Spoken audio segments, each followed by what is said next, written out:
دهمان دما لدارخستنا خۆپێشاندانên li dijî biryara bilindkirina nirxê sotemeniyê, xwepêşanderên bajarê Qamişlo nûçeya seknandina biryarê ji hêla rêveberiya Xweser ve bihîstin û yek bi yek berbikarê xwe veçûn û hin bi hin li vû tevgera normal li bazaran vegeriya. Welatî hêvî dikin êdî ti biryarên ku ziyanê bigihînin jiyana wan neyên standin.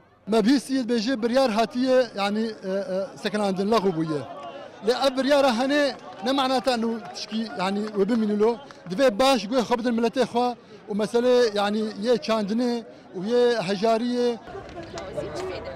خلکên bajarên Rojavayê Kurdistanê kêmasiyan di gelek aliyên xizmetguzarî de dibînin.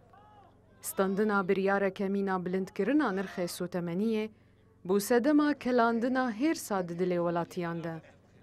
Bang jî ne tenê ji bo biryarê bû lê bi armanca çakkirina jiyana wan bû. Em jî dixwazin em bijîn, em din bijîn wek her kesî. Hesreta me stana mazota, nan tinna, her firê sê roja bîne nan nakête. Çima? Genimê me heye, ava me heye. هدوي هافين إذا يعني أم البندا ساعات الكهرباء زي دبون أب قرار دركت جبوا بالكي ملت زي دم مشحون دركت شارعة جبري وروشاي نخشبو قرار زول لغوبو ملت نتعبان يعني ما بخوق وتبو أميل برمين أمنا ما أجبر درابن حتى قرار لغوبي قرار قلكي تعدل ملت ويكربانا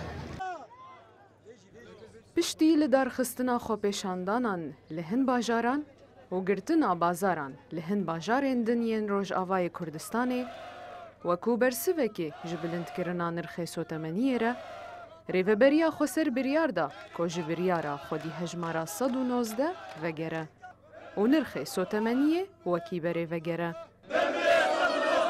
Welatî li kolanan dibêjin piştî 10 salan ji ceng û kêmasiyên duwarê xizmetguzariyê de ew li benda wan biryaran e ku jiyana wan baştir bikin.